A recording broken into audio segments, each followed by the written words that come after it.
여드름을 치료하기 위해 사용하는 약재인 로아큐탄, 누구는 명약이라고 하고 누구는 절대 먹어서는 안 되는 독약이라고 하는데요. 과연 그 진실은 무엇일까요? 로아큐탄의 모든 것 지금부터 낱낱이 파헤쳐 보도록 하겠습니다. 안녕하세요. 어려운 피부 지식 쉽게 이해하자, 피부과 전문의 문정윤입니다. 혹시 심한 여드름 때문에 고생하고 계신가요? 이 여드름 환자라면 로아큐탄이라는 이름은 한 번쯤 들어보셨을 텐데요. 이 로아큐탄은 이소트레티노인 성분으로 구성된 가장 대표적인 여드름 치료제 중에 하나입니다. 이 동일한 성분의 약재로는 이소티논, 아큐네탄, 오피큐탄, 제로큐탄, 니메겐, 트레논 연질 캡슐 등이 있죠.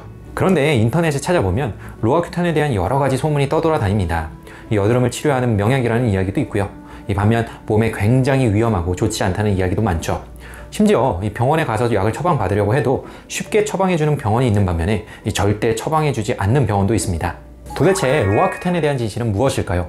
정말 여드름에 효과가 좋고 정말 안전하게 복용할 수 있는 약일까요? 오늘은 여러 가지 혼동되는 정보 속에서 우리가 정말 믿을 수 있고 또 우리가 알아두어야만 하는 이 로아큐탄에 대한 객관적 사실에 대해서 이야기를 드려보려고 하는데요. 평소에 여드름 치료를 어떻게 받아야 될지 고민이셨던 여드름 환자분들, 혹은 로아큐탄을 처방해도 될지 말지 고민이셨던 의사 선생님분들은 반드시 영상 끝까지 시청 부탁드리도록 하겠습니다. 자, 그럼 준비되셨나요? 가시죠! 로아큐탄 정말 여드름에 도움이 될까요? 자, 우리가 로아큐탄이라고 부르는 약재는 더 이상 국내에서는 유통되고 있지 않기 때문에 본 영상에서는 그 성분인 이소트레티노인으로 총칭해서 부르도록 하겠습니다. 여드름 치료에 사용되는 경구약에는 여러 가지 종류가 있지만 대표적으로 두 종류의 경구약이 가장 많이 사용이 됩니다. 테트라사이클린, 미노사이클린, 독시사이클린으로 대표되는 항생제와 이소트레티노인이 바로 그것이죠.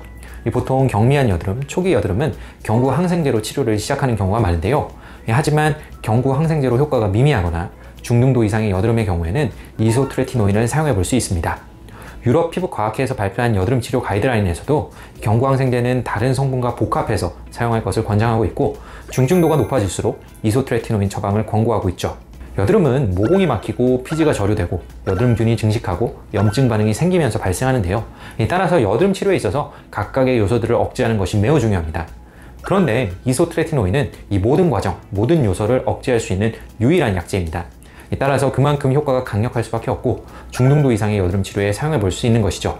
흥미로운 것은 이소트레티노인이 여드름뿐만 아니라 여드름과 오인될 수 있는 다른 유사 질환의 치료에도 사용될 수 있다는 점인데요. 예를 들어 그람 음성 모낭염, 구진 농포성 주사 피부염, 화농성 한선염, 박리연 조직염 등의 치료제로도 사용이 됩니다. 이러한 질환들은 흔치 않을 뿐더러 피부과 전문의가 아니라면 쉽게 여드름과 구별해내기가 어렵죠. 설사 이러한 유사질환의 진단을 제대로 못했다고 할지라도 이소트레티노인을 복용하면 증상이 개선되는 경우가 있기 때문에 이 여드름에 대한 지식이 충분하지 않은 의사들이 이소트레티노인을 종종 과잉 처방하게 되는 경우가 있습니다. 하지만 뒤에서 말씀드리겠지만 이소트레티노인은 그 효과만큼이나 주의해야 될 점이 많기 때문에 절대로 남용해서도 혹은 과잉 처방해서도 안 되는 약재입니다. 따라서 여드름에 해박한 전문가에게 반드시 처방받는 것이 중요합니다.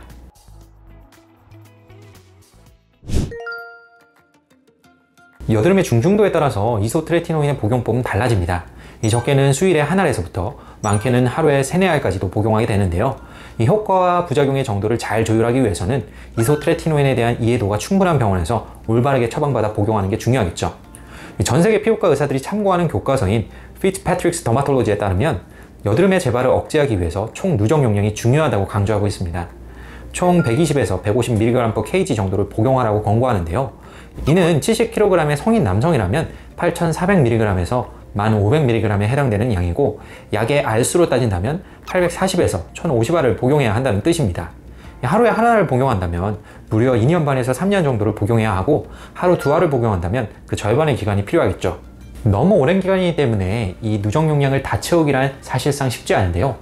꼭 누적 용량을 다 채우지 않더라도 장기적으로 복용할수록 치료 효과가 더 뚜렷하게 나타나기 때문에 만약 이소트레티노인을 복용한다면 저는 가급적 충분한 기간 동안 복용할 것을 권장하고 있습니다.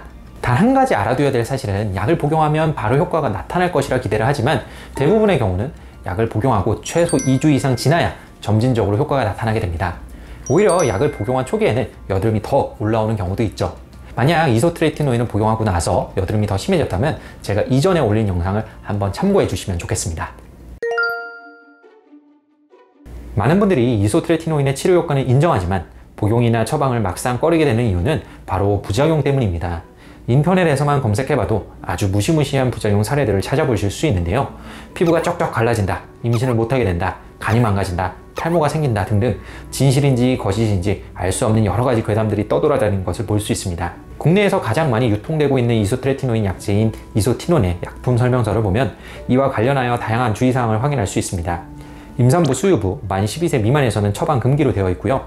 매우 빈번하게 혹은 빈번하게 피부 건조로 인한 피부염 및 고중성지방 혈증, 고콜레스테롤 혈증 등이 생길 수 있다고 안내하고 있죠. 이 내용만 본다면 정말로 이소트레티노인을 복용해도 괜찮을지 걱정이 되시죠? 하지만 약품 설명서에는 현재까지 보고되어 있는 부작용이 많든 적든 모두 나열되어 있기 때문에 보다 더 현실적인 관점에서 이소트레티노인의 부작용을 이해하시는 것이 좋습니다. 약 3,500명의 이소트레티노인 복용자를 대상으로 한 부작용 연구에서는 입술 건조, 피부 건조증, 코피, 구순염과 같이 주로 피부 건조에 의한 부작용이 가장 흔한 것으로 나타났는데요. 다만 부작용의 정도는 모두 경미하였으며 부작용으로 인해서 이소트레티노인 복용을 중단한 경우는 고작 5명에 지나지 않았다고 보고하고 있었습니다. 또한 이소트레티노인에 관한 35년의 데이터를 총망라한 연구에서도 이소트레티노인의 부작용, 특히 피부 건조, 중성지방 수치 상승, 콜레스테롤 수치 상승, 간효소 수치 상승 현상은 용량에 비례해서 나타나기 때문에 누구에게나 동일하게 나타난 것은 아니라고 보고하고 있습니다.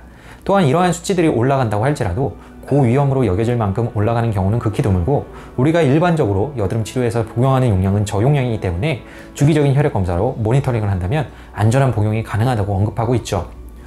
우리가 가장 조심해야 하는 이소트레티노인의 부작용은 태아 기형인데요. 임산부가 이소트레티노인을 복용할 경우 복용 용량에 관계없이 태아 기형이 발생할 수 있으므로 약제 복용 중에는 반드시 피임을 해야 합니다.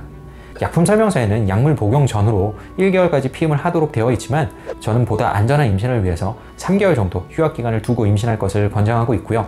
남자의 경우에는 임신과 전혀 관련이 없고 오히려 이소트레티노인 복용 시 정자의 생식 능력에 긍정적인 영향을 미친다는 보고도 있습니다.